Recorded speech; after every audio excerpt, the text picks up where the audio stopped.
to welcome you all to the Sarat Chandra Bose Lecture 2023. Sarat Chandra Bose, as our mother Krishna Bose has written, was truly a leader with a difference. He actually believed that one who was morally wrong could not be politically right. And therefore, he never compromised on fundamental principles in which he believed. Sarat Bose was born on the 6th of September, 1889, in Cuttack. As a very young man, he took part in the Swadeshi movement of 1905. The young Subhash Chandra Bose developed a very special bond with his Mejdada, with his elder brother Sarat. And some of the most beautiful letters that Subhash wrote as a 15-year-old in English were addressed to Sarat Chandra Bose in 1912 and 1913, while Sarat was studying law. He was called to the bar in London, and after his return, he rose to the top of the legal profession in Calcutta. Again, in 1921, as Subhash was contemplating his resignation from the Indian civil service, he wrote a series of beautiful letters to his elder brother, who he knew would offer him unconditional support, even if other members of his family did not. Both Sarat Chandra Bose and Subhash Chandra Bose were very close to the preeminent political leader of Bengal in the 1920s, Deshabandhu Chittaranjan Das.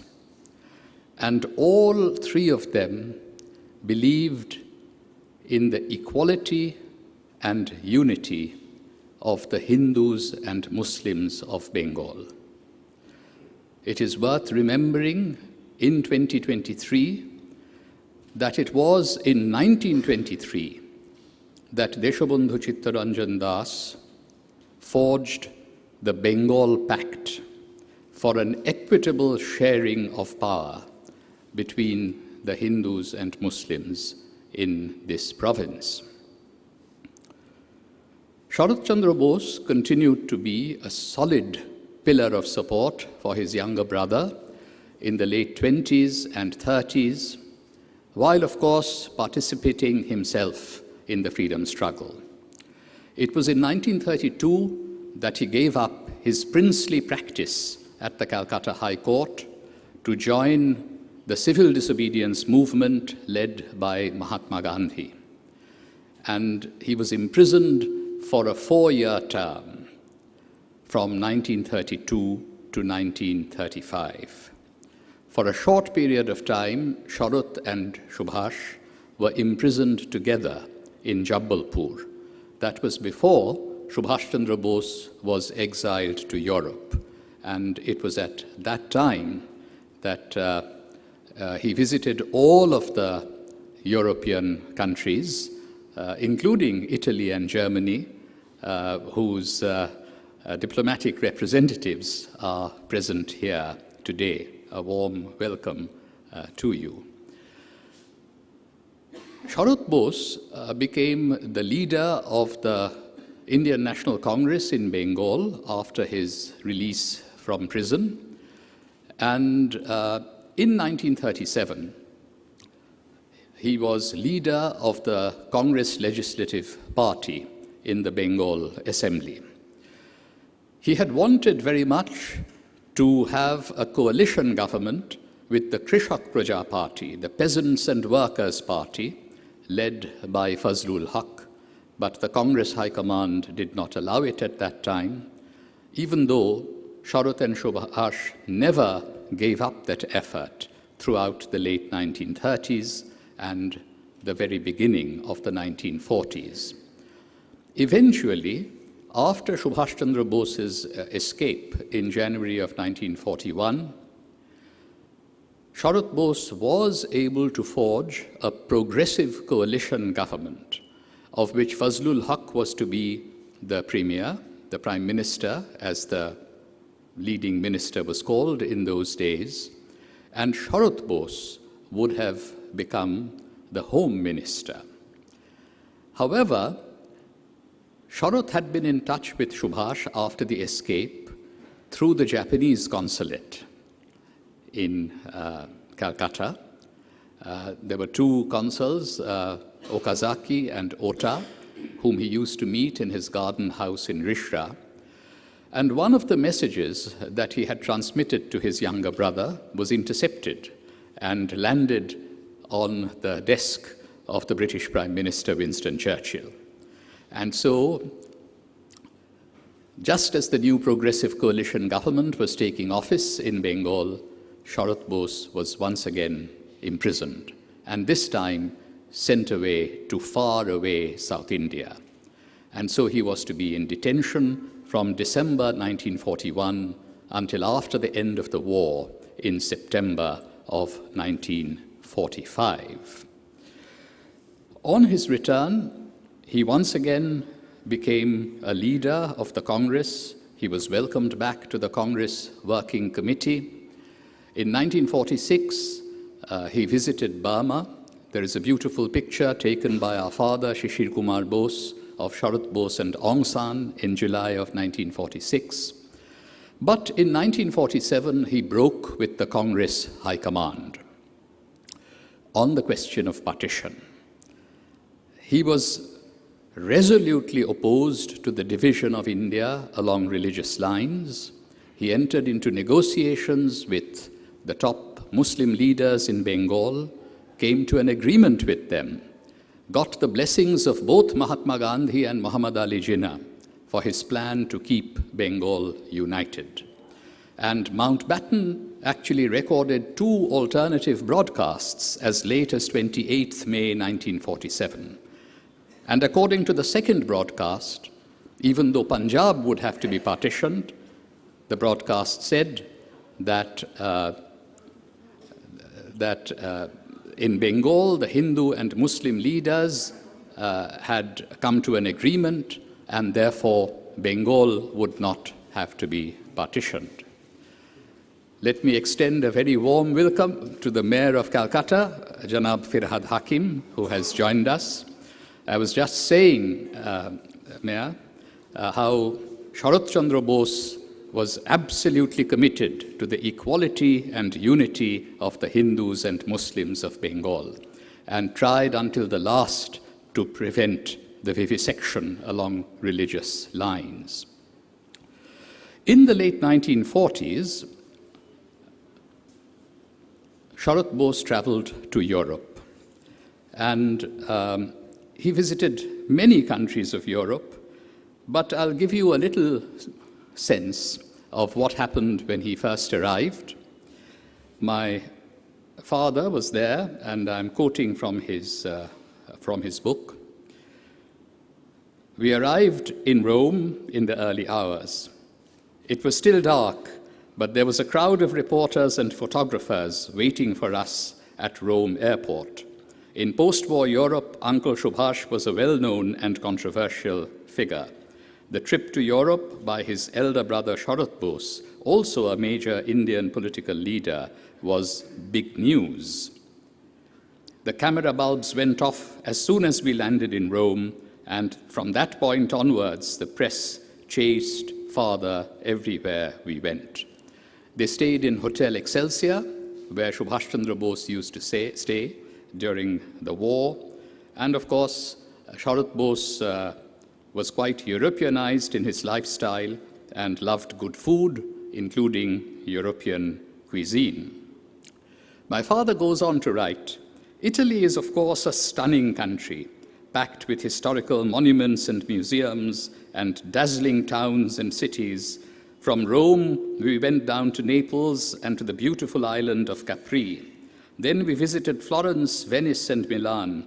Everywhere we went, Father quickly arranged a sightseeing itinerary. We were charmed by the liveliness of the Italian people and the laughter and gaiety of their everyday life. A number of interviews were published in Italian newspapers and magazines about India, in its politics and its future, in which he candidly expressed his views. This is partly for Gianluca, who was the Italian Consul General here, and I had the pleasure of visiting Italy once again last July. I will end by saying that, Sarat Bose won a by-election in South Calcutta in July of 1949. He wasn't even present here. He had had a heart attack and had gone for treatment in Europe. Jawaharlal Nehru and Vallabhbhai Patel came to campaign against him.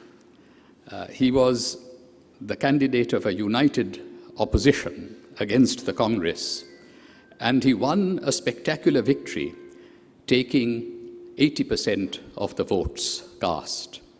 I still remember our maternal grandfather, Charu Chandra Chaudhary, who lived on Rashbihari Avenue, used to say that he went early in the morning to vote for Sarat Bose. And he would say, what audacity to put up a candidate against Sharat Babu.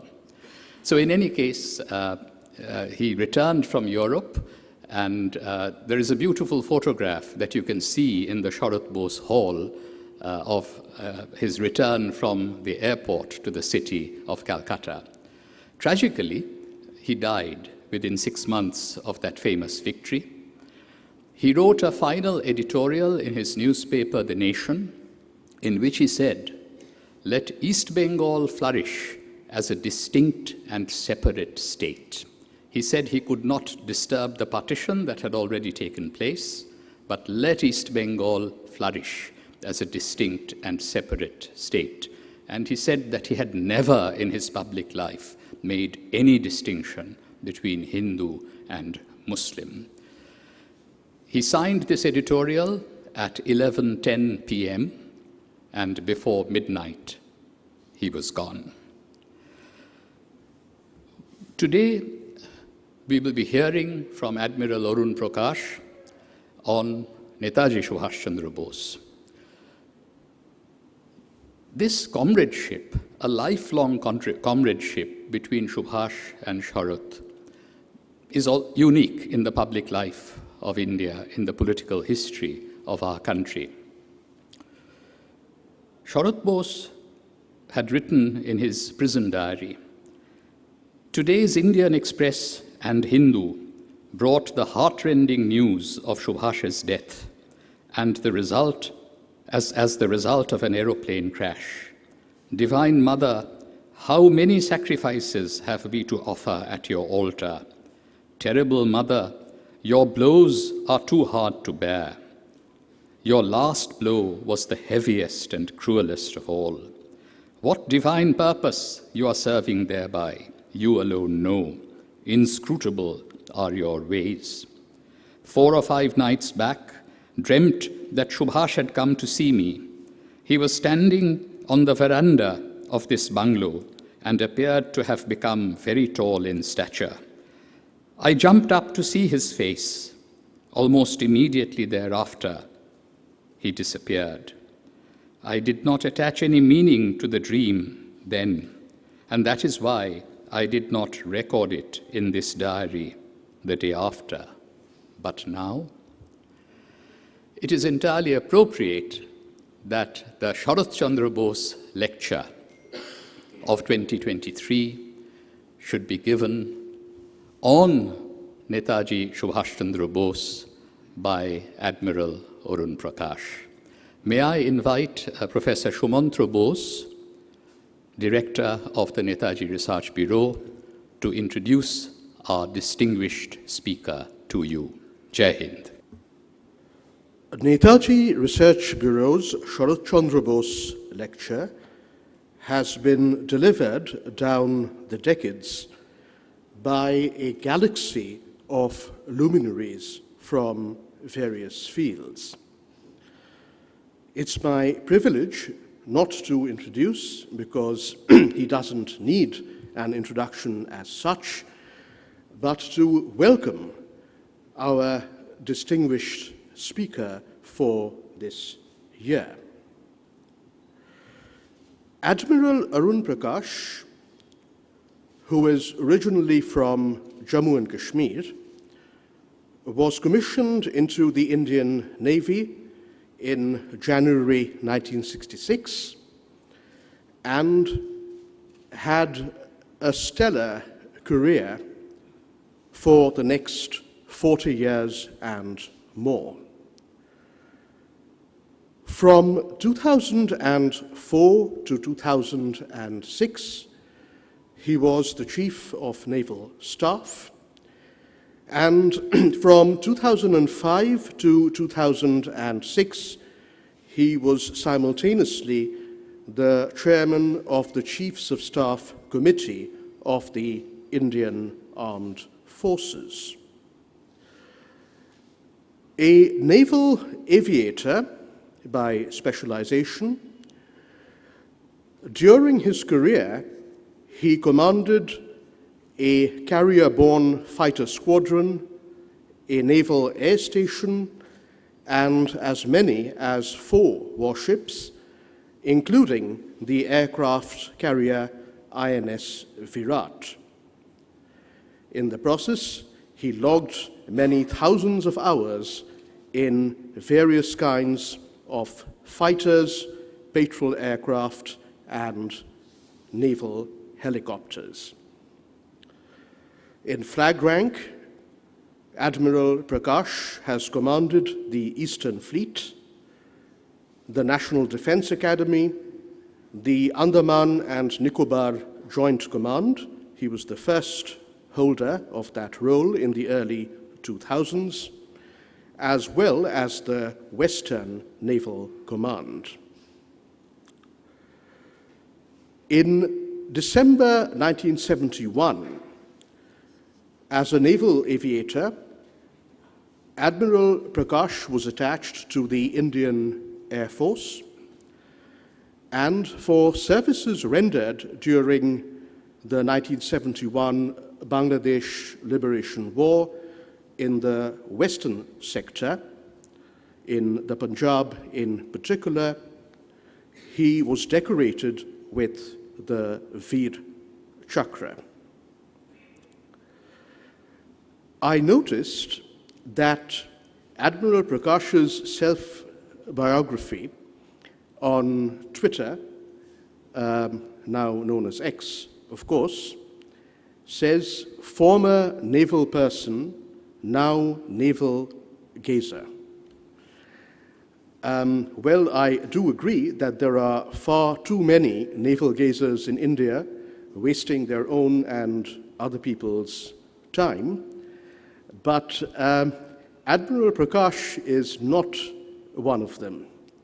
In fact, as many of you will know very well, he has been relentlessly trying in his quote-unquote post-retirement life to infuse much-needed, intelligent, and strategically grounded thinking into Indian foreign policy, not just in the maritime and other military domains, but more broadly and generally as well. In other words, Admiral Arun Prakash has been continuing his service to the nation long after he formally retired from that spectacular 40-year-plus career in the Indian Navy and the Indian Armed Forces. Admiral Prakash has chosen his own topic. We didn't tell him what to speak on. We didn't even make any suggestions. And he has chosen to speak today on remembering Netaji Subhash Chandra Bose as a military icon.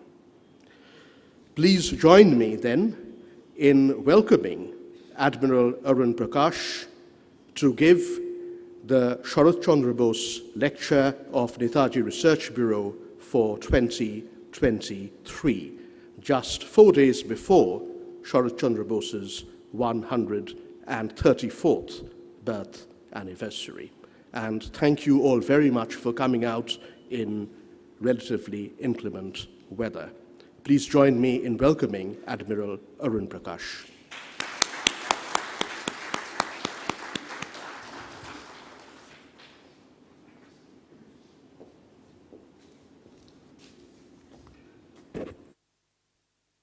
Honorable Mayor of Calcutta, ladies and gentlemen, good evening. First of all, Professor Bose, thank you very much for that kind and flattering introduction. Professor Sugata Bose, Chairman, Professor Sumantra Bose, Director of the Netaji Research Bureau, I start by thanking you profoundly for having given me the privilege of delivering the Sarat Bose Lecture 2023. Netaji Bhavan next doors is for me hallowed ground, and it's an honor to be present here this evening. But equally, I must say it's enriching and edifying for me to be in the company and presence of two people like you, who are not only the descendants and inheritors of an illustrious lineage, but have also distinguished themselves in the groves of academe in India and abroad. Today, in my view, there is a dire need for enlightened personalities such as yourselves with broad, open, and patriotic outlooks to play a role in India's public life and to halt the precipitous decline that we are witnessing in our civic life. Sarat Bose, whose 134th birth anniversary falls just a few days from now, was, as we've been told by Professor Bose, a UK-trained lawyer who plunged into the politics of our freedom struggle on his return to India and became a member of the All India Congress Committee. He was imprisoned by the British for 4 years during World War II. After the war, he led the efforts to provide relief and aid to the families of INA Jawans and officers and joined Nehru's interim government as a minister in 1946. Sarat Bose, who passed away in 1950, was a dedicated and courageous fighter who made significant contributions to the independence movement. We remember him today as a respected leader, a true patriot, and champion of socialist values.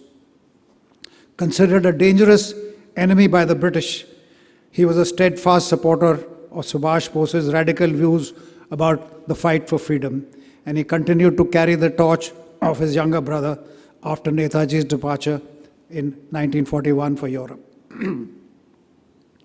Now, ladies and gentlemen, while the general public's attitude towards Netaji Bose is one of adulation and often fanciful speculation about his death, the armed forces of India have so far remained guarded about him as well as about the Indian National Army. Our reluctance to accord recognition to Netaji Subhash as a military icon is rooted in certain factors that I shall be discussing shortly. But I must state up front that I feel a little daunted to be speaking in Kolkata in front of an audience such as this, in the presence of Netaji's descendants on a topic like this. I have no claim to scholarship or to research, and the only reason that I'm delivering this talk is my profound admiration for Netaji. Of course, much has been written about him by Indians, by British authors and by Germans, so there is material available for me to speak on him. And of course, Professor Sugata Bose himself has written a book called His Majesty's Opponent. It's something worth reading. So it's based on my readings that I'm going to suggest this evening that it is time to accord Netaji Subhash the status of a military icon. Now let me explain. India's struggle for independence from British imperialism was one of the few conflicts in our history that can be termed as a national struggle. The first phase of this struggle, the Great Indian Mutiny, or the First War of Independence of 1857, was triggered by Indian soldiers who rose against their British officers. and they were joined by Indian rulers and princes. Sadly, this war ended as a rout for the freedom fighters because the Mughal emperor and his sons were unwilling to lead, and we failed to produce a competent military leader to unite and synchronize the efforts of the rebel army. The second phase of our freedom struggle in the first half of the 20th century took an altogether different turn due to the unique outlook of its leader, Mahatma Gandhi, who was a proponent of nonviolence and passive resistance. Despite Gandhiji's best efforts, the freedom campaign from non-cooperation in the early 1920s to the Quit India movement of 1942 did take violent turns. There were mass disturbances, riots, and extreme violence. The British administration and military, which was vastly outnumbered, made frequent use of the Indian police as well as Indian troops to quell the freedom struggle. So this participation of Indian soldiers in quelling some parts of the freedom struggle engendered a view amongst Indian politicians of that era that Indian soldiers had acted as mercenaries for the colonial masters, and the British Indian Army was considered a symbol of imperialism and repression. Post-independence, Prime Minister Nehru's anti-military attitude possibly arose from his false belief that the army did not take part in the nationalist movement and was an instrument of the British Raj.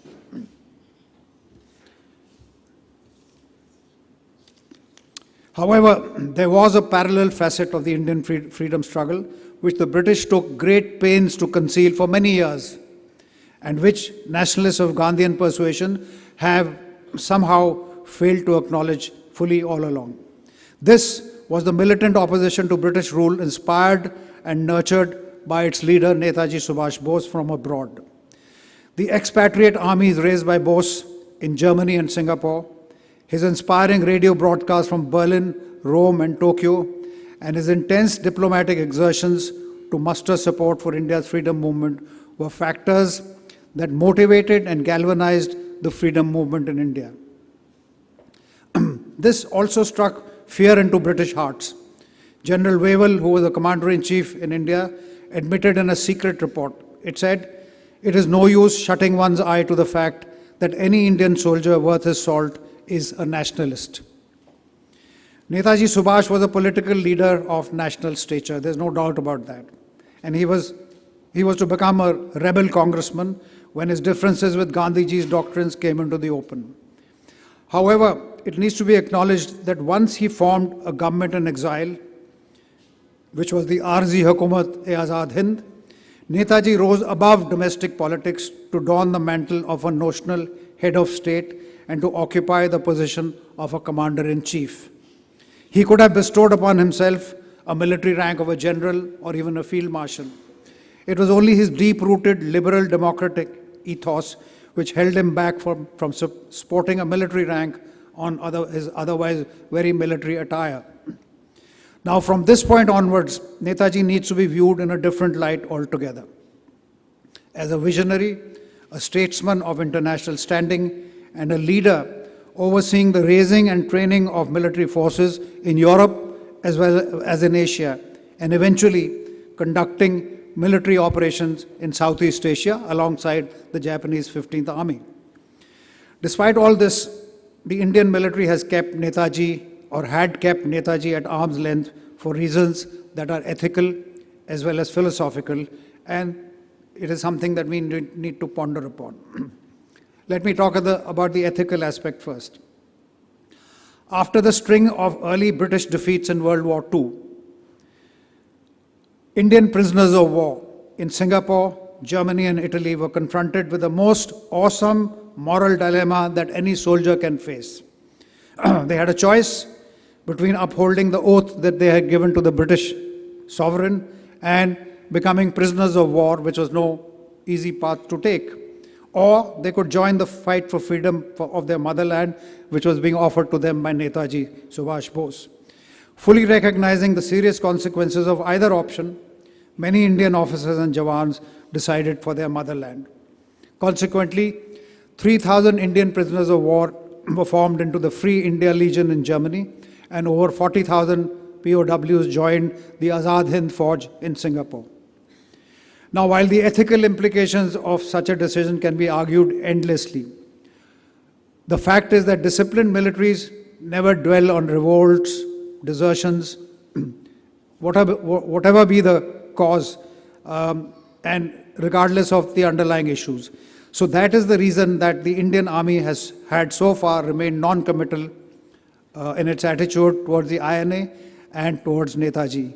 And in my opinion, perhaps it was for the best up to a point in time. And I'll come back to this.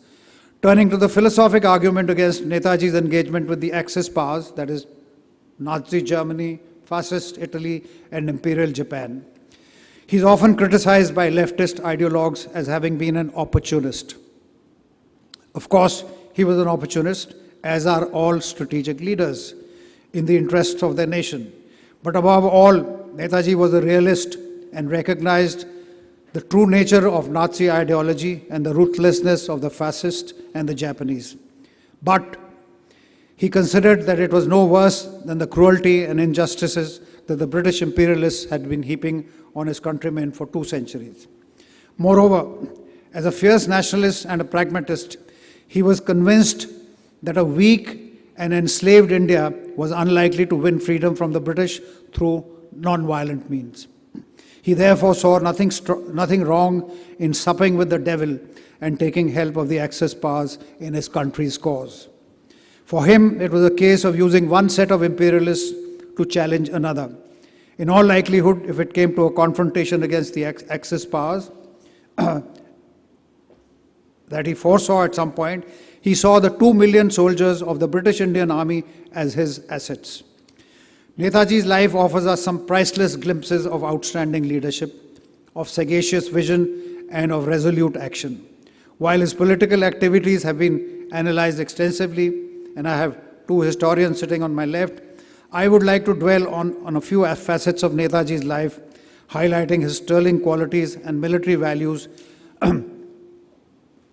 that we in the armed forces try and inculcate in our officers, but which were inborn and inherent in him. Let's start with the Freedom College. His decision to resign from the ICS while still a probationer was a tremendous act of self-abnegation. And Subhash Bose returned to India in 1921 with every intention of becoming a devoted follower of Mahatma Gandhi. Their first meeting took place in Bombay, but Gandhiji's patient explanation of his beliefs in non-violence and passive resistance in the expectation that the British would eventually give freedom to India did not appeal to Netaji's action-oriented intellect. There were fundamental contradictions between Bose's combative and avant-garde approach to the freedom struggle and Gandhiji's creed of ahimsa and a return to India's rural roots. Bose was dead against any form of cooperation with the British because he felt that it enabled a handful of Englishmen to rule this vast country. In recognition of Bose's standing as a political leader of national stature and also as a gesture of reconciliation by the Gandhian wing of the Congress, he was elected as party president in 1938. The Gandhi-Bose alliance, however, remained on thin ground because fundamental differences persisted. Bose saw the approaching war in Europe as a golden opportunity to strike a blow for freedom. It was his appreciation, unfortunately proved wrong in the long run, that once war broke out, Germany would bring Britain to its knees within a few months. Having completed an uneasy year as Congress president, Bose brought matters to a head by seeking against Gandhiji's wishes re-election for a second term in 1939. Gandhiji acknowledged the deep doctrinal differences between them and nominated his own choice. Bose defeated Gandhiji's candidate by a small margin and thus precipitated a major crisis in the Congress. In mid-1940, Bose was arrested on serious charges of sedition, and while in jail, he pondered over the developments in Europe. He remained convinced of 2 things. First, the ultimate victory of the Axis powers, and secondly, India's dire need for external help to throw off the British yoke. He was convinced that non-violence and passive resistance was not enough to get rid of the British. It therefore seemed logical to him that the time had come to make a tangible approach to seek an alliance with Britain's enemies. So he began to plan his escape to Europe. Faced with the threat of hunger strike, the British released Bose from jail and placed him under house arrest pending trial. In an act of tremendous courage, audacity, and imagination, a disguised Bose escaped from his Calcutta home, right here, this hallowed ground where we stand, on the night of 17 January 1941, accompanied by his nephew Shishir. In a tale of high adventure, traveling by train, bus, and on foot, Bose reached Kabul 10 days later. The Italian embassy in Kabul was helpful and issued him with a false passport. Masquerading as an Italian businessman, he left Kabul with 2 German escorts for Moscow, from where he flew to Berlin, arriving in the German capital in March 1941. The Nazi regime welcomed Bose, and the foreign ministry provided him a residence, a car, and office. Once firmly established in Berlin, Bose launched a multi-pronged campaign in his resolute pursuit of the cause of Indian freedom. He established a Free India Center with branches in Berlin and Rome, manned by Indian exiles, and who undertook cultural, diplomatic, and propaganda activities. He established the Azad Hind Radio, from where regular broadcasts were beamed to India in 7 Indian and other languages. And from the British Indian Army prisoners of war captured by the Germans in North Africa, he sought to form the nucleus of an army of liberation whose elements could be parachuted into the northwest frontier province in advance of the Axis invasion. That was Netaji's dream, that Indian paratroopers would land in the northwest frontier and then march into India. This is another fascinating aspect of Netaji's struggle. One of his most extraordinary achievements was to obtain German consent to raise a Free Indian Legion, and then, through the force of his personality and convictions, to persuade Indian prisoners of war to join the Legion. As I just explained, it was a huge moral dilemma for any Indian who was a prisoner of war. What choice he should exercise? Should he continue as a prisoner of war, or should he leave the British Indian colors and join Netaji's force? But Netaji succeeded in convincing a large majority. He insisted that the unit, which was designated as Infantry Regiment 950 of the Wehrmacht, be trained and equipped to the highest standards of the German army. He declared that if this legion was to form the core of a new Indian army, its internal organization could not be based on religious or community lines. Therefore, in spite of differences in food, culture, and language, soldiers of the Legion trained, lived, and ate together. And this, ladies and gentlemen, was unique for that point of time. There was so many internal divisions amongst ourselves. In a memorandum that he left before his departure for Japan, Netaji wrote, "As a military unit, the Free Indian Legion is to fight for India's freedom when the opportunity arises, and to build up India's national army." That was his dream, once she is free. The aim of the Indian Legion must be to reach India by sea or by land. It would be very desirable if the Legion were to enter India from the west when the Japanese begin their offensive in the east.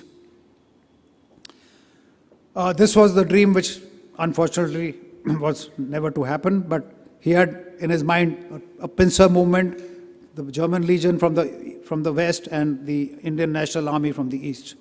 The Jawans who volunteered to serve in the Legion swore an oath of loyalty to the German Führer as well as to Netaji, and it was agreed that they would be deployed only against British forces while awaiting the opportunity to fight for freedom on their own soil. The unit went up to a brigade strength, about 3,000 to 5,000 soldiers, and although it never got close to the homeland, it served on the Atlantic coast and saw action in Holland and France. Many of these soldiers were decorated for gallantry in action. It was more than a year late after his arrival in Berlin that Hitler finally agreed to receive Netaji in a private audience in May 1942. Hitler's racial prejudices and his skepticism about India's freedom struggle were well known, but he considered it expedient to offer encouragement to Netaji in his anti-British crusade. Hitler declined Netaji's request for a formal declaration of support for a free India, as he said it was premature, and he advised him to work with the Japanese so that he could be closer to his homeland. Netaji asked for a German aircraft to be flown to Japan, but Hitler considered it too risky, and instead he offered him a German submarine. Now this was to be yet another tale of high adventure, courage, audacity, whatever you want to call it. Netaji and his adjutant Abid Hassan boarded the German Navy submarine U-180 and departed from the port of Kiel on the Baltic on 9th February 43. The long voyage risked detection and attack by Allied warship and aircraft, but Netaji remained totally calm and stoic about this risky venture. After a mid-sea refueling from another submarine in the Atlantic, the U-180 rounded the Cape of Good Hope, and after an epic 71-day voyage, arrived off the southwest coast of Madagascar with his consignment of 2 passengers. The captain's briefing had told him little else than the rendezvous position with the Japanese submarine and the identity of the 2 passengers, Subhash Bose and his adjutant Abid Hassan.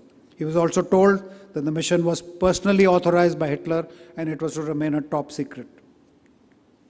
After the designated rendezvous, the captain looked anxiously through his periscope. Now this is a very unusual occurrence, 2 submarines belonging to different navies meeting each other on the high seas. The Japanese submarine was somehow late and it took 2 days for it to fetch up.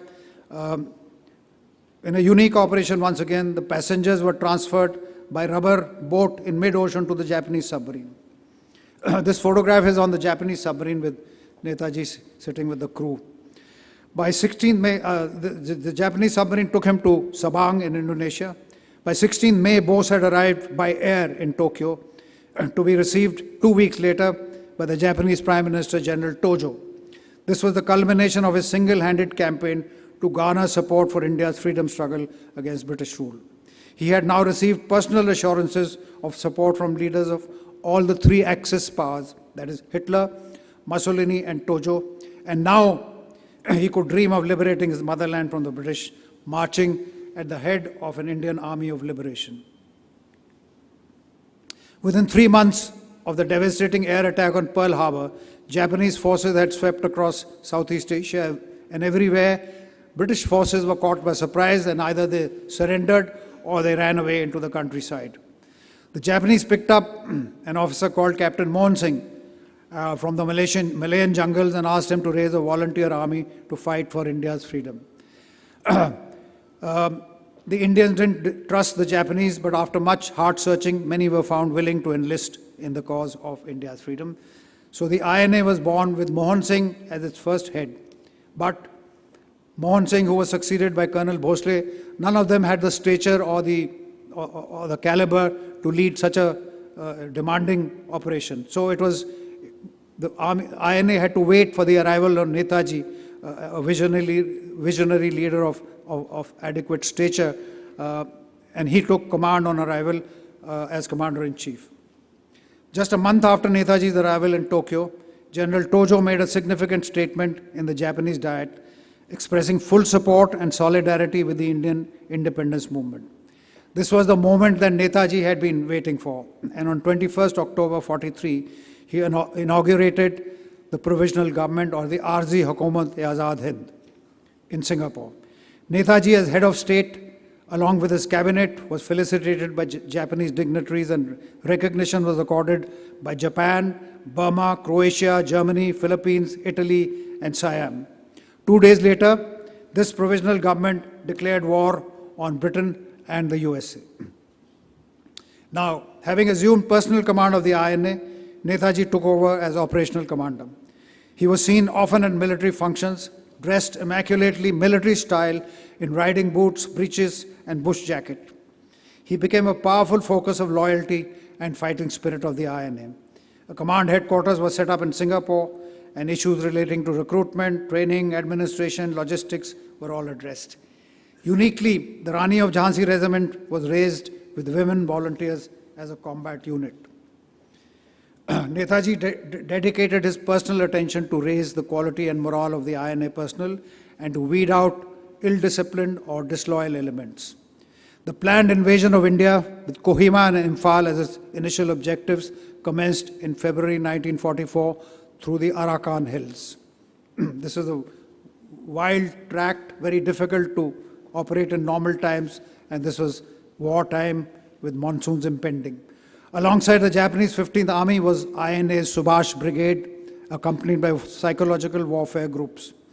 Netaji gave the Indian troops the stirring war cry, "Chalo Delhi." Meeting stiff Allied resistance, the offensive, however, soon ran out of steam, and the Japanese were in full retreat by 1945. Dogged by the monsoons and disease and denied logistic support, the ill-equipped INA soldier was often badly mauled and disappointed Netaji with his performance in combat. However, there were exceptions, including the gallant defense of Mount Popa on the road to Mektila by Sehgal, Shah Nawaz Khan and Dillon. By May 1945, the short but eventful history of the INA had come to an end when this rebel army laid down arms in Burma. As a gesture of solidarity with his troops, Netaji joined them in their orderly withdrawal, first to Rangoon and then to Bangkok.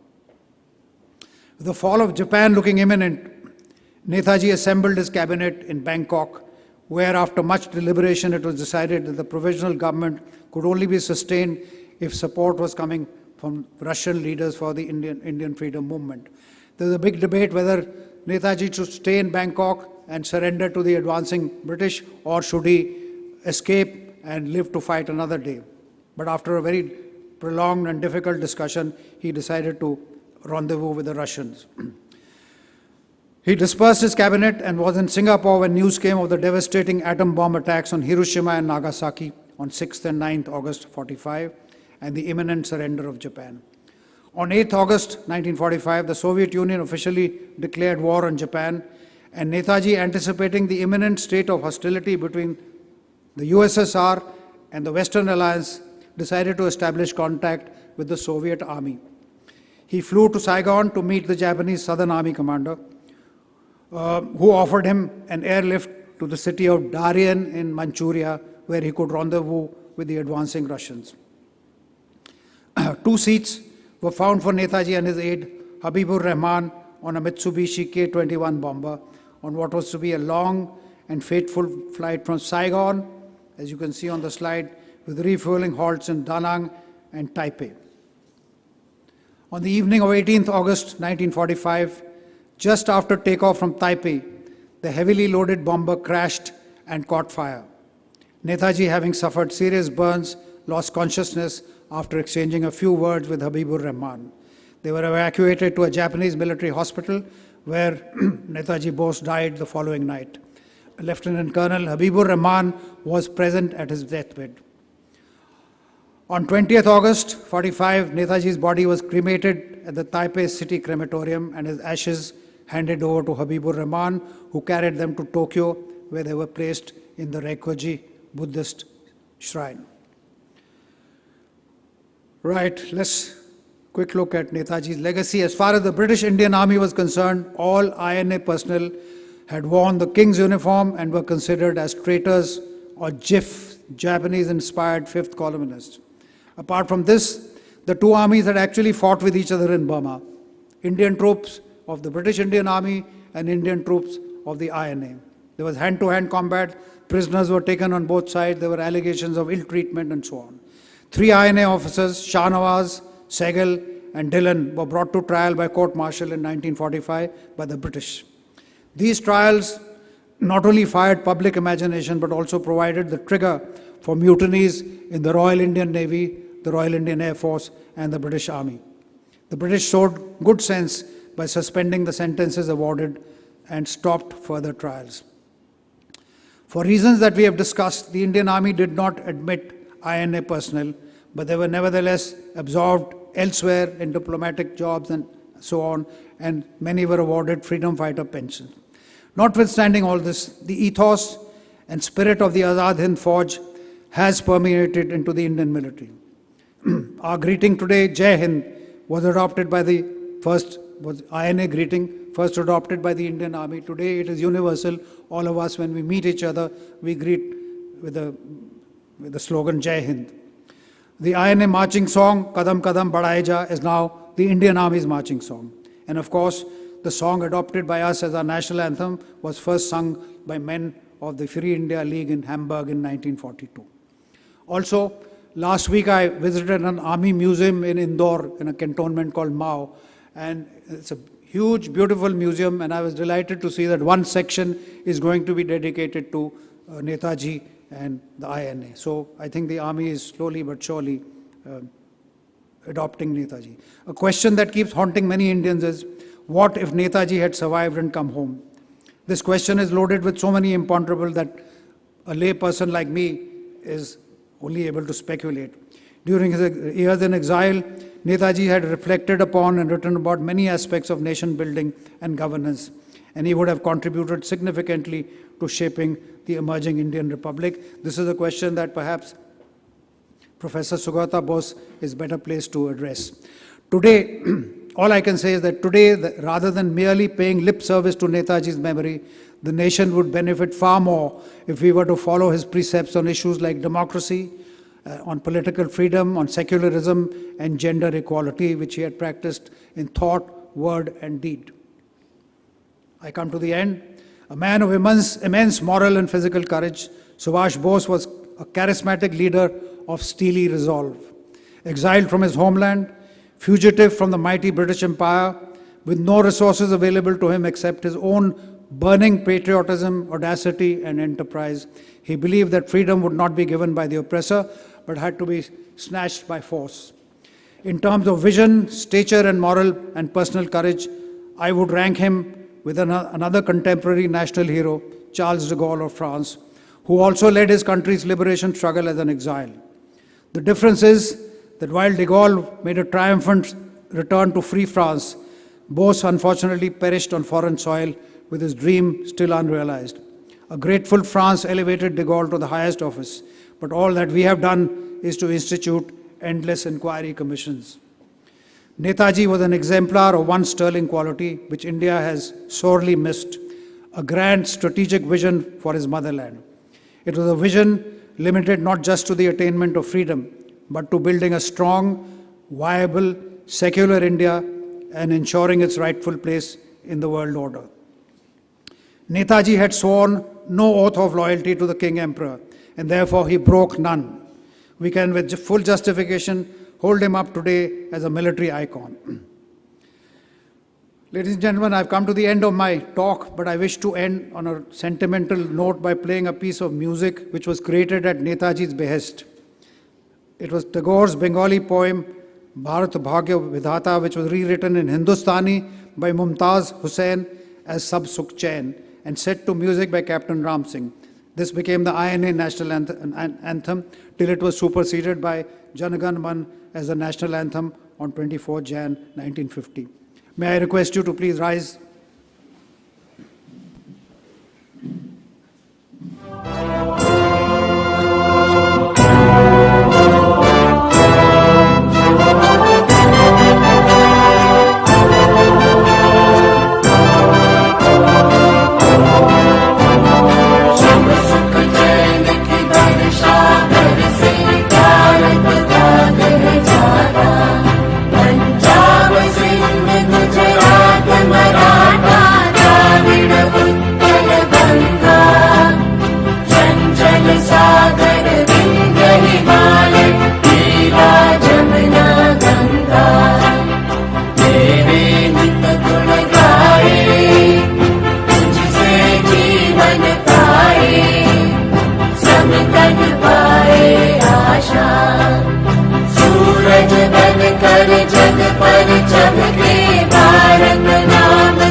Thank you, ladies and gentlemen.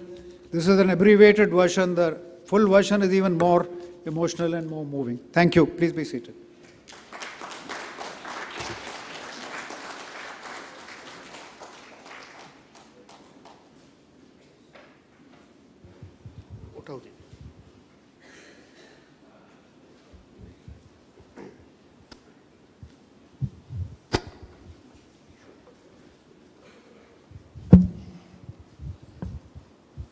Admiral Arun Prakash has agreed to take part in a short discussion, and we will give you an opportunity to ask questions of him, or indeed of all of us sitting here on the stage. Let me begin the discussion by saying that while the facts of Netaji's great armed struggle for liberation are generally well known, at least to this audience gathered here today, what was fascinating for me was to hear the perspective of a decorated and distinguished military veteran on how we should remember Netaji's legacy today. And in that context, a couple of points immediately come to mind. As Admiral Prakash mentioned, Netaji did not adopt any military rank. He did not call himself Field Marshal or even General of the Indian National Army. He was the Supreme Commander. He was the head of the government, Azad Hind government, and therefore Commander-in-Chief of its armed instrument, the Indian National Army. What is fascinating is that he respected the military expertise around him. And let me give just one example. When they were retreating on foot from Burma to Thailand under constant enemy fire in April and May of 1945, he asked Muhammad Zaman Kiani, the commander of the 1st Division of the INA, under whose leadership the INA had fought in Imphal and Kohima, to take charge. And he put himself under the command of Muhammad Zaman Kiani because he knew the technical aspects of warfare and a retreat when the enemy air force was constantly, bombarding the retreating forces. But as you said, and this is the most important point that you made in your lecture, was that Netaji Subhash Chandra Bose had a grand strategic vision of India's place in the world. And I think there is no doubt as to the reason why he left India in January of 1941. He had taken part in the nonviolent movement led by Mahatma Gandhi for 2 decades. But he had noticed that while the civilian masses had all rallied to the Indian National Congress, the Indian soldiers had been kept successfully insulated from the swirling currents of anti-colonial discontent by the British. And therefore he needed access to Indian soldiers. Therefore he had to go to the countries which were fighting against Britain. And he wanted, that was his strategic goal, replace the loyalty of Indian soldiers to the British King Emperor with a new loyalty to the cause of the Indian nation. And in that, he succeeded, despite the military setback in Imphal and Kohima, as you described, as a consequence of the Red Fort trial of Saigal, Dhilan and Shah Nawaz. The whole country got to hear about the saga of Netaji and the Indian National Army. And therefore, it was not possible anymore for the British, after the winter of 1945 and 1946, to use Indian soldiers to hold India in subjection. Even General Cariappa, who had fought on the other side, was coming to Woodburn Park to meet Sarat Chandra Bose and attending Gandhiji's prayer meetings.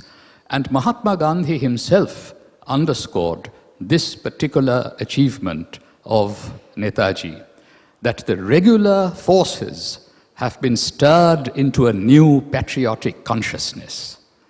And that was a major strategic change that came about in the aftermath of the Second World War. The other quality of the Indian National Army, which Mahatma Gandhi emphasized, and which probably needs to be stressed today, was that this leader had successfully united all of the religious communities of India, Hindu, Muslim, Sikh, Christian, and he had done it in a manner that no one else had been able to achieve. And what is more, this is something that probably also needs to be emphasized. The British, of course, had their own rather spurious anthropological theory of martial races and castes. And therefore, in the British view, the Punjabis and the Pathans were martial, but the Bengalis and Tamils were not. But Netaji completely undermined that theory. Of course, there were professional soldiers from the so-called martial races who joined the Indian National Army. You know, Shahnawaz Khan, for example, said at the Red Fort trial that, at first he did not join, but then he said he was hypnotized by Netaji's speeches from July 1943. And the question before him was king or country. And he chose country over king. But there were ordinary civilians, mostly Tamils, but from many other South Indian communities, who were recruited into the Indian National Army. So he broadened the base of what could become India's national army. And since this is the Sarat Bose lecture, let me add a final comment.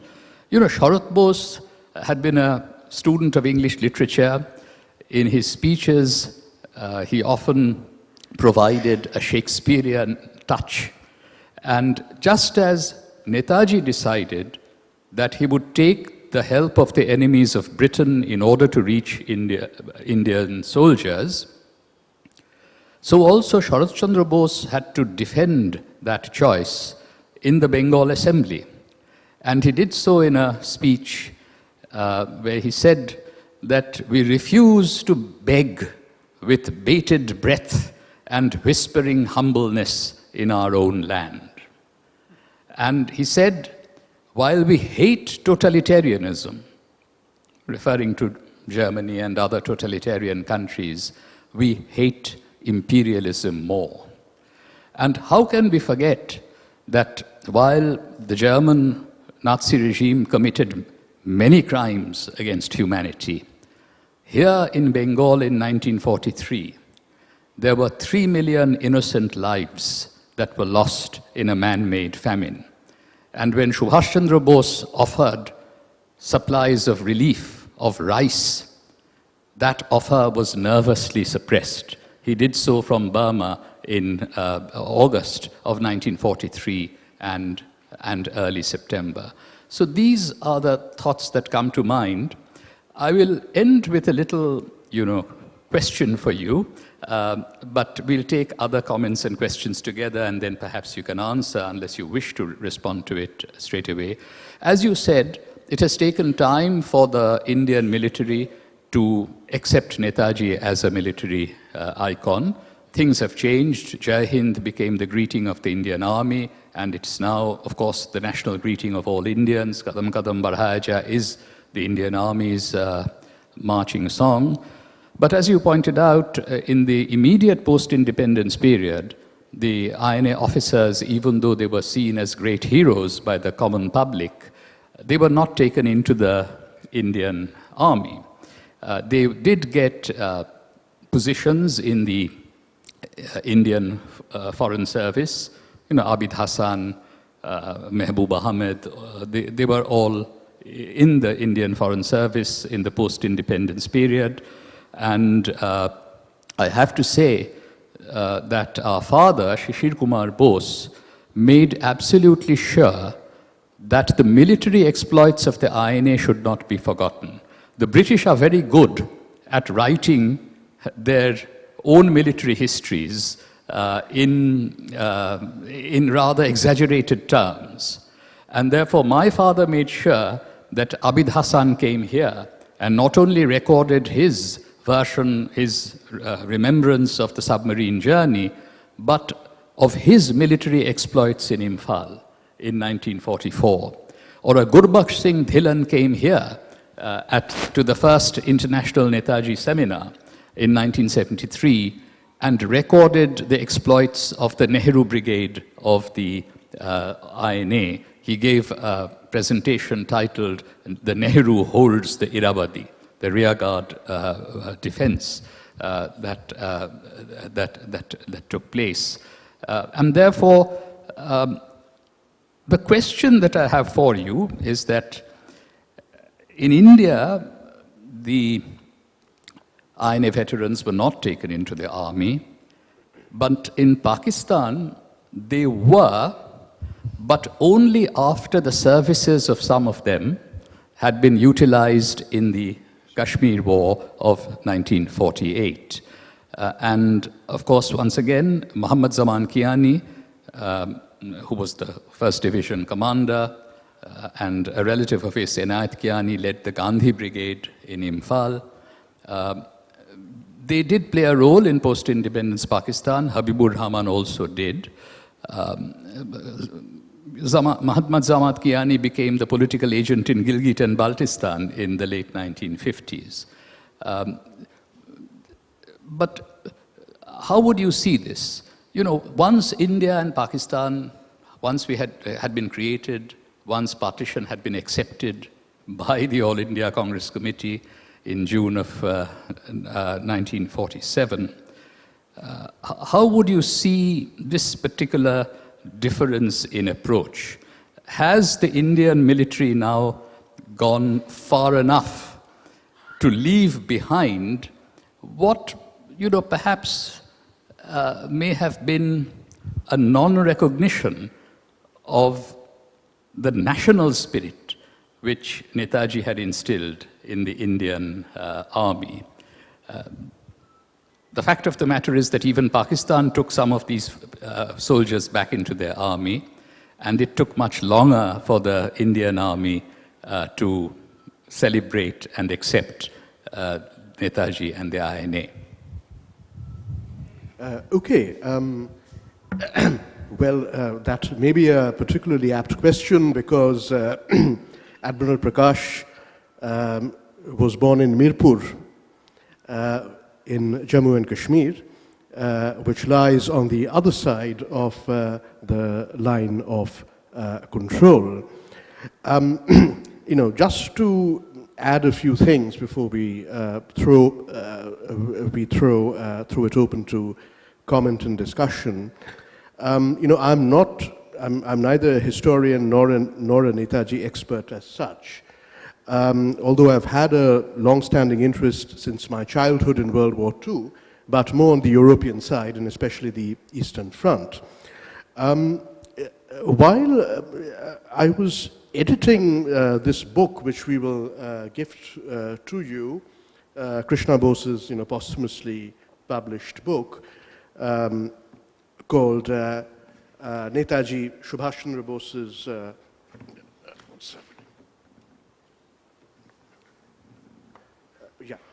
Netaji Subhash Chandra Bose's Life, Politics and Struggle.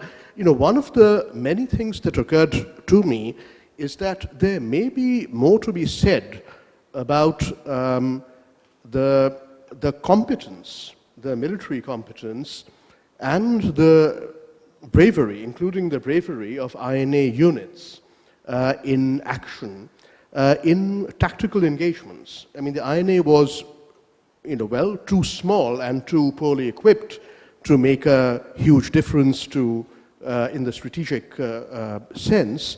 But, you know, just to give a few examples, you know, very quickly, there was the Gandhi Brigade of the INA, which fought in the Manipur hills in 1944, and in early July 1944, the Gandhi Brigade, commanded by Inayat Jan Kiani, a relative of MZ Kiani's, was able to overwhelm the Palel airfield, which was heavily defended. It was a crucial British asset in the Manipur theatre, and destroyed a number of enemy aircraft and held it for 3 days.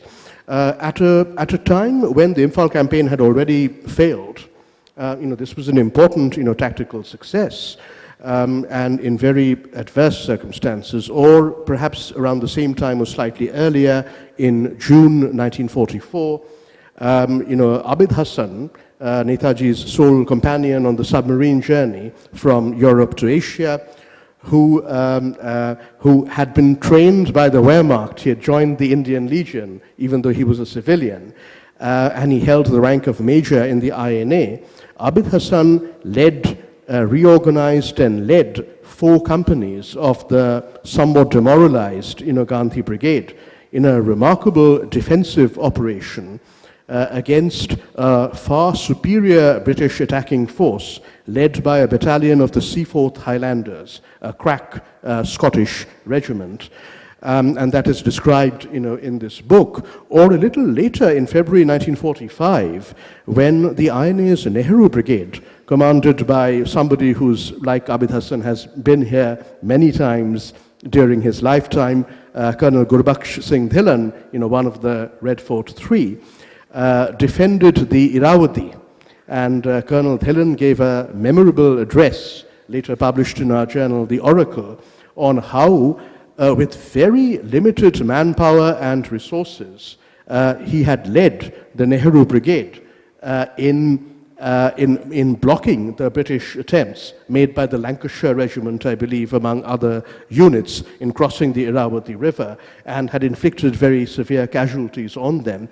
So I think that, as Shugata Bose was saying, for too long, although that era has now passed, these accounts of World War II were dominated by the victors' accounts, and which are not necessarily reliable, to say the least. And while the facts of Netaji's remarkable life and struggle are now well known, there may be more to say about these military aspects of the INA in action. About Gandhiji and the INA, I'm quoting from one of the articles in this book.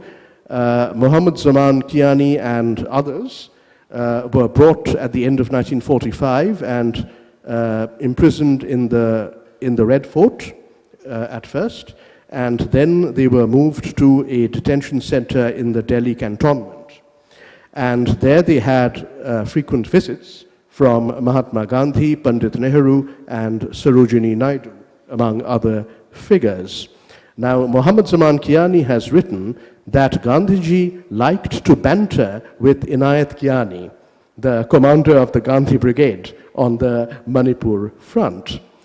In Muhammad Zaman Kiani's words, Gandhiji, quote, showed mock displeasure at his creed of non-violence having been disregarded, yet one could detect he felt flattered that a fighting formation had been named after him, unquote. Okay. M.Z. Kiani felt gratified when Mahatma Gandhi placed his hand on his shoulder and said, "Aap to hamare afsar hai." So that was Gandhiji's acceptance of the Indian National Army. "Aap to hamare afsar hai." But, of course, the words M.Z. Kiani treasured most throughout his life had come from his leader, Netaji. On leaving Rangoon, on that retreat that Shugata Bose alluded to some minutes ago, in late April of 1945, a perilous retreat under aerial bombing and strafing, during which the Supreme Commander put himself under the command of M.Z. Kiani as a qualified military professional. Netaji had said, "I am leaving Burma with my mission unfulfilled, the mission of liberating India, and it is the greatest disappointment of my life. But if I had had 10 men like Kiani with me," Kiani was from Rawalpindi, "India would have been freed." Finally, before we really throw this open, my key takeaway from your lecture, Admiral Prakash, was that while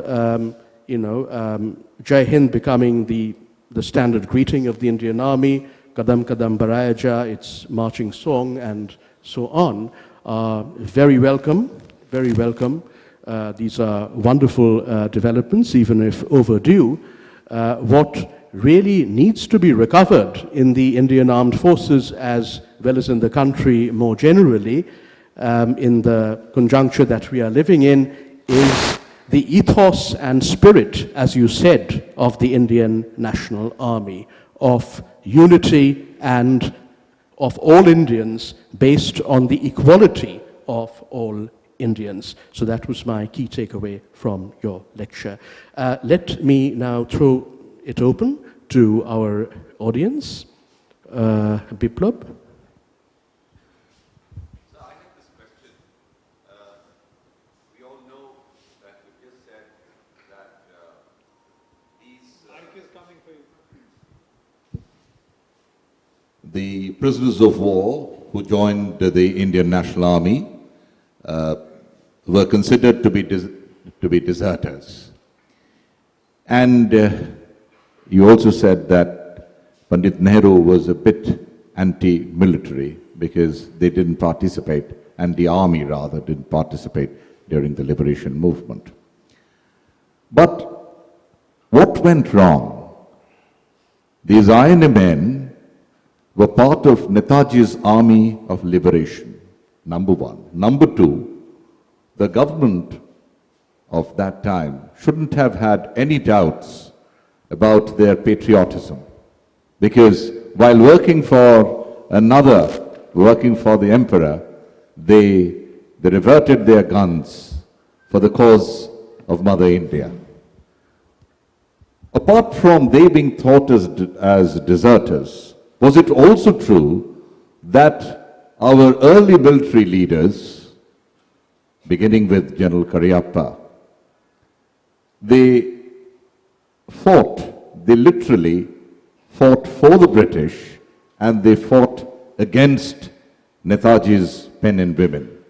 Was there a personal problem that I am going to recruit soldiers whom I fought against?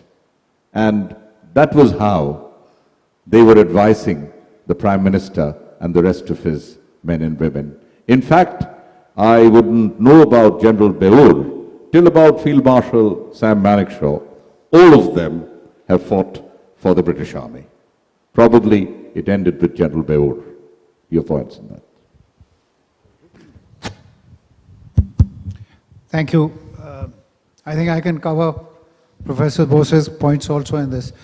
The way I see it is that there are 2 or 3 factors. One is time. I mean, 1857 was clearly a mutiny of soldiers against their officers. They shot their officers, they killed them. It was a mutiny, and then with time, passage of time, our perspective has changed. Now we call it the first war of Indian independence, and Mangal Pandey and all our heroes, their pictures are displayed. In the case of the INA, I think there were 2 factors. One is that if you give today the legend or the narrative is that freedom was won by Mahatma Gandhi, Pandit Nehru, passive resistance, non-violence. I mean, we stayed with a non-violent legend for 6-7 decades. So if we had, at that point of time, we had said, recognize Subhash Bose and INA's achievements, then it is, at that point of time, it's a slap in the face of Mahatma Gandhi, Nehru, etc.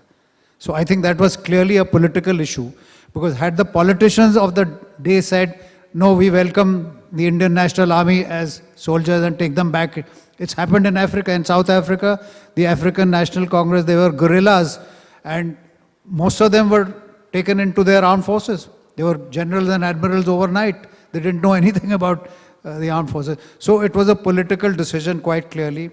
And I think, in any case, as I mentioned, Pandit Nehru had this spoken or unspoken bias against military force. He was a pacifist by nature. In fact, at certain points he said, we don't need an army, we don't have enemies, police force will suffice. So with that kind of mindset, I think there is no doubt that he would have resisted the INA being inducted into the army. So I think there were a number of, and there were many Indians, not just soldiers, but there were many Indians in civil life who had served the British loyally, accepted awards, positions, knighthoods, etc. I mean, Rabindranath Tagore returned his knighthood, but there were other Indians who had kept it. So they were also, so it's not just the army who had divided loyalties, there was, even in the civil life there was. So I think it was an agonizing decision. The Pakistanis, as you mentioned, sir, they inducted the INA into irregular operations, that Kashmir operation, they went without uniforms and so on. And Pakistan, of course, is a different kettle of fish. So I think given the times and the situations, perhaps it is all right, as long as we now acknowledge and recognize what's happening, and I think it is going to happen. As I mentioned, the military museum in Indore has got a huge section which is dedicated to INA. It's only a matter of time. I mean, what else is there that we start teaching our soldiers? The performance of the INA and the performance of the Free India Legion in Germany militarily may not have been up to the military performance of their adversaries, because they were not equipped as well as their adversaries were. In Germany, I don't think there was any officer who joined the INA. Those who became officers were promoted from the ranks. So there was a leadership deficit there also. The INA in Burma was certainly not supported or equipped or armed as well as the Japanese forces were. So perhaps there are not many military lessons to be learned from these two forces, but certainly there are lessons in terms of patriotism, nationalism, etc. And that will happen with time. I think time is a great healer. You know, in 1965, Operation Gibraltar, launched by the Pakistanis in Kashmir, they sent 9 columns across what was still known as the ceasefire line, which became the line of control in 1972. And there were 6 columns that came into the Kashmir Valley, 2 into the Jammu region, and 1 into Ladakh in Kargil, Dras Kargil, which was, of course, repeated in 1999. As is well documented, even the Pakistanis accept this. Operation Gibraltar was a big flop. It was a failure. It was a strategic failure. And of the 9 columns, only 1 column was somewhat successful in carving out an area, and that was in Rajouri district. And the commander of that one successful column was Malik Munawar Khan Awan, who was ex-INA. He was a major at that time, but he had fought as a soldier on the Manipur front in 1944 as a soldier of the Azad Hind Fauj. Okay, who's next? Thank you, sir, for your very illuminating and enlightening presentation. So one thing I'd like to say is very in stark contrast to our neighbor Bangladesh, who celebrates the Mukti Bahini. Mukti Bahini was made up of soldiers who had deserted the Pakistan army, and they celebrate the Mukti Bahini. And what have we done? We have totally forgotten them. It's very stark contrast to what our neighbors have done. And one more thing, sir, the Mukti Bahini was held by the Indian Army, Air Force and Navy. Otherwise, there would have been no Bangladesh. So do you think the Japanese, since you have presented this paper, do you think that the Japanese betrayed the Indian National Army? They didn't offer the crucial air and logistic support when it was most needed in Imphal and Kohima. Therefore, the INA had to surrender at Rangoon, at Imphal and Kohima. It's in stark contrast to what the Indian Army did in 1971. And so another point was Sir Clement Attlee. When he came to India, when he was asked about the reasons for British leaving India, he was asked whether it was the Quit India movement. Attlee said rubbish. In a few months, the Quit India movement was crushed.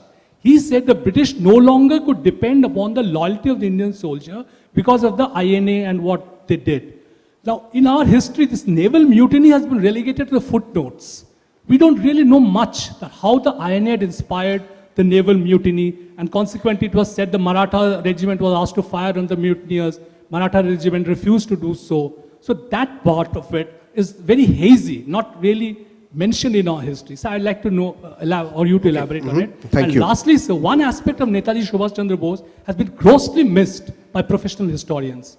That is his nobility and generosity. Gandhi and Nehru showed him the door, and yet he named the INA brigades after Gandhi and Nehru. So doesn't it speak of his nobility and generosity? I don't see any other national leader had this kind of a nobility and generosity, least of all Gandhi. I agree with your last point. Your first 2 points, you mentioned, yeah. Mukti Now we don't know the actual intentions of the Japanese. What was their aims and objectives? What was their interest? Their interest was not to support Indian freedom. Their aim was to defeat the British. Same with the Germans. So what their actual intentions was, we don't know. And why did they not accord full support to the INA? So that's a valid point. What was your So second? the naval mutinies, how the INA... Yeah, all right. Now we've had mutinies. We don't speak about them, but since independence, we've had mutinies in the armed forces. Now, a mutiny is something deeply disturbing for any disciplined force. So it is not something that you glorify the cause, the underlying reasons, etc., are irrelevant. But in a disciplined force, a mutiny is a mutiny. That man is locked up and shut away for life, or in wartime he's shot. So I think it's understandable if we don't over-glorify. I mean, what do you teach your sailors? The Royal Indian Navy mutineers, their complaint was bad food. Today also we have problems with food sometimes. So armed forces do not encourage or glorify mutinies, desertions, etc., because they have to live through this over and over again. So I think mention or admiration, all that is good enough, but we cannot keep emphasizing mutinies and desertions. I think that point you have to accept. Thank you. Yes, sir. Basically, I'm taking off from your comment on General Wavell. What do you think was the impact of the INA post-World War on the British thinking about India, about India's independence? Sorry, I didn't get your question. I'll repeat my question. You did mention about General Wavell and his comments on the Indian soldier. How do you see the impact of Netaji and INA on British thinking after the World War, after they had been defeated?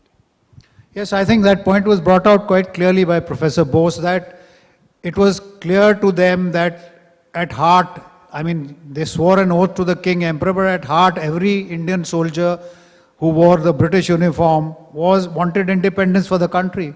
And therefore, after the INA, after the Free India Legion, after the Royal Indian Navy mutiny, it was not just a naval mutiny, there was mutinies in the Air Force and the Army also. The British realized that the only force, there were at any given time 30,000-40,000 British troops in India. This vast country of 35 crores then was ruled by or controlled through Indian troops.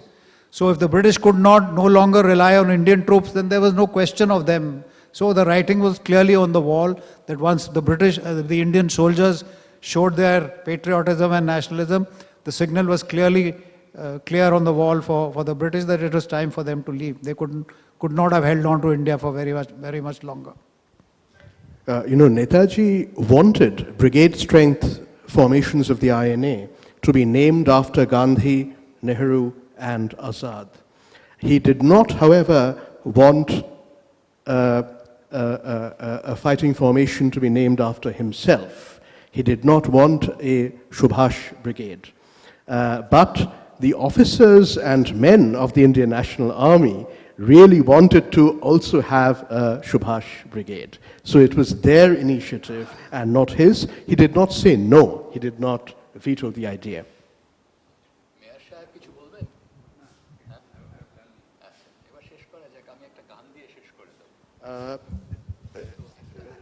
Okay, we will take a final intervention from the audience.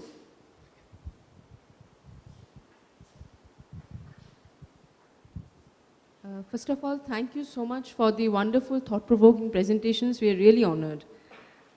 It's a question and also an observation, but it's more of a question that this late acceptance of Subhash Chandra Bose as a military icon in the context of Indian Army, can we also relate it to the changing idea of the Indian state? That is, how the Indian state was envisioned, at the dawn of our 1947, how Nehru envisioned it, like it was definitely in the pacifist way, as because if we see the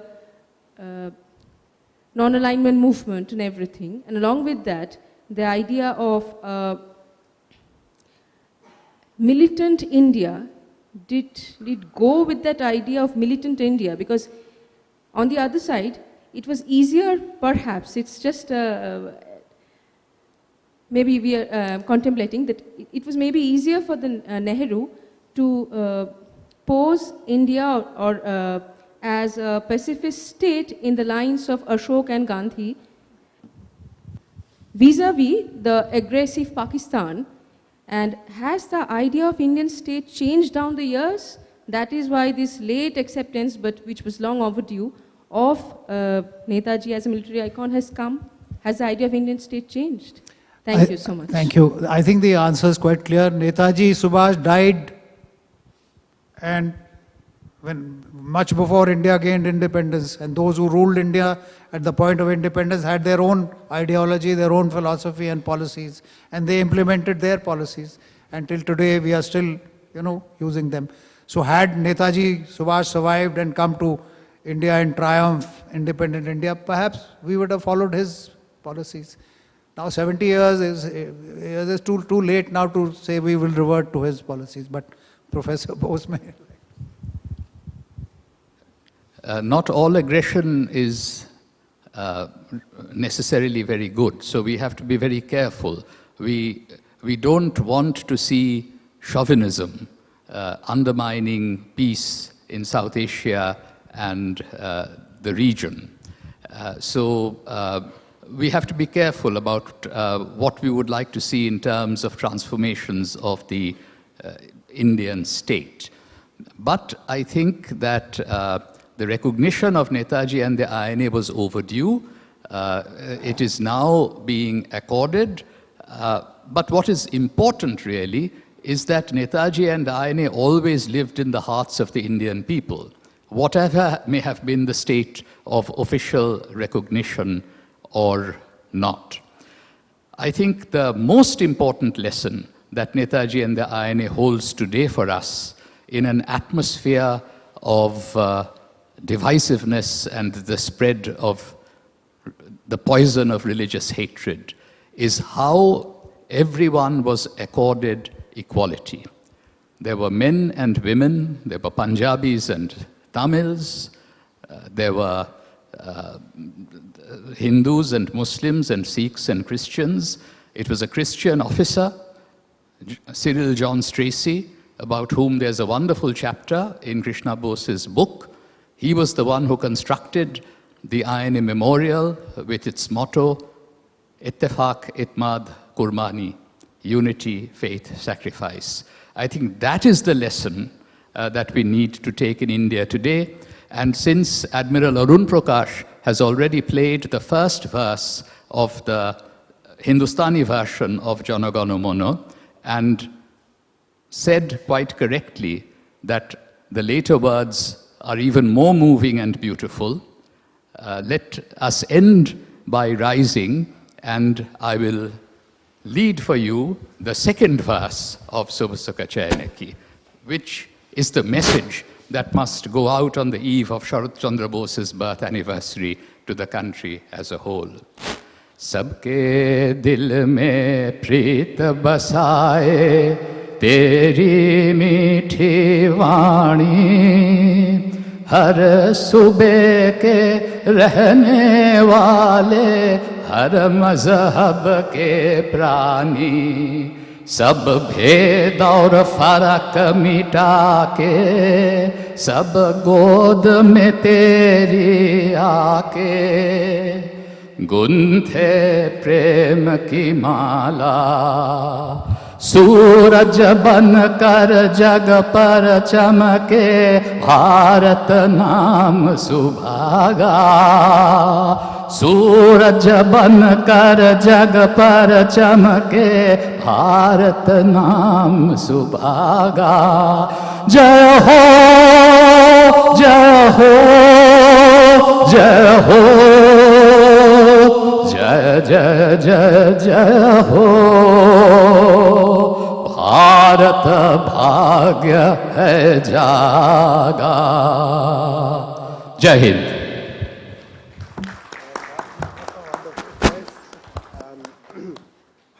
One last ritual, the presentation of books to our speaker. Well, we are giving him 3 books, as you can see. Krishna Bose's posthumously published book of English translations, Shishir Kumar Bose's Shubhashan Sharut, which is the English version of his classic account, Boshubari, published in the 1980s, but this came out only 7 years ago in 2016, and Netaji, A Life in Pictures, which we published on the 125th birth anniversary of Netaji as a sequel to Netaji of sorts, to Netaji Research Bureau's famous pictorial biography. And I'm sure you'll enjoy all of them. There's coffee waiting for you outside, which is always a tradition after Netaji Research Bureau events. So please feel free to mingle and have a cup of coffee before you depart. Jai Hind.